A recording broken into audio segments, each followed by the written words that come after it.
ہمارے چینل سے جڑنے کے لیے YouTube پر لمرا ایجنسی سبسکرائب کریں۔ تو انہوں نے کہا عمر مبارک ہو، جو تم چاہتے تھے وہ آج ہو گیا۔ کہا کیا ہوا جو میں چاہتا تھا؟ کہا آپ کہتے تھے نا رسول کو منافقوں کو نکالو، منافقوں کو نکالو۔ اے عمر آج اللہ نے اپنے نبی پر یہ آیت نازل کی۔ انہوں نے پھر وہ آیت پڑھی سورہ توبہ کی کہ حبیب ان میں کچھ منافق ہے جو کچھ پوشیدہ ہے کچھ کھلے ہوئے، ان قریب اللہ ان کو دوہرا عذاب کریں گا۔ کہا عمر آج یہ آیت کا نزول ہوا اور حضور نے اس پہ عمل کرتے ہوئے منافقوں کو نکالا، تو پہلا عذاب تو یہ ہے کہ رسوا کر کے نکالے گئے، اور دوسرا عذاب یہ کہ ان قریب قبر میں دیکھ لیں گے۔ حضرت عمر کھڑے ہوئے نعرے تکبیر بلند کیا اور کہا خدا کی قسم جن لوگوں کو نبی نے اب اپنی مسجد سے نکالا، جب تک عمر کی سانس میں سانس ہے اس مسجد میں ان کو اب قدم رکھنے نہیں دو۔ اچھا وہ بھی بڑے جیوٹ تھے، وہابی لوگ بڑے جیوٹ ہوتے ہیں۔ انہوں نے کیا کیا؟ مسجد سے نکالے گئے تو یہ نہیں ہوا کہ خاموش بیٹھ جاتے، انہوں نے خود مسجد بنائی اپنی، پھر حضور کی خدمت میں آئے، بڑی خوبصورت مسجد بنائی اور کہا محمد آپ نے ہم کو اپنی مسجد سے نکال دیا، ٹھیک ہے ہم آپ کی مسجد میں نہیں آئیں گے، ہم نے بھی اپنی ایک الگ مسجد بنا لی ہے، کم از کم آپ اتنا کریں کہ ہماری مسجد میں چلیں اور 2 رکعت نماز پڑھ لیں تاکہ آپ کے نماز پڑھنے سے مسجد میں برکت آ جائے۔ یعنی منافق تھے لیکن تب بھی وہ اس بات کے تو قائل تھے کہ حضور جہاں کھڑے ہو جائے وہ جگہ برکت والی ہو جاتی ہے۔ آقا نے کہا ابھی تو میں جہاد پہ جا رہا ہوں، پھر بعد میں دیکھوں گا میرے رب کا حکم کیا ہوتا ہے۔ حضور چلے گئے جنگ پہ، جنگ سے لوٹے تو یہ پھر منافق آئے، کہا محمد صلی اللہ علیہ وسلم ہم نے مسجد تعمیر کی بڑی خوبصورت بنائی، آپ مسجد بھی دیکھ لیں اور نماز پڑھا دیں وہاں حضور۔ تو قرآن کی آیت نازل ہوئی، سورہ توبہ میں ہی موجود ہے 10ویں پارے میں۔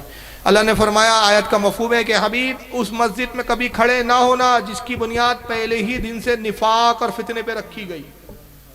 آپ کے لیے وہی مسجد بہتر ہے جس کی بنیاد پہلے ہی دن سے تقوی پہ رکھی گئی، یعنی مسجد نبوی یا مسجد قباء۔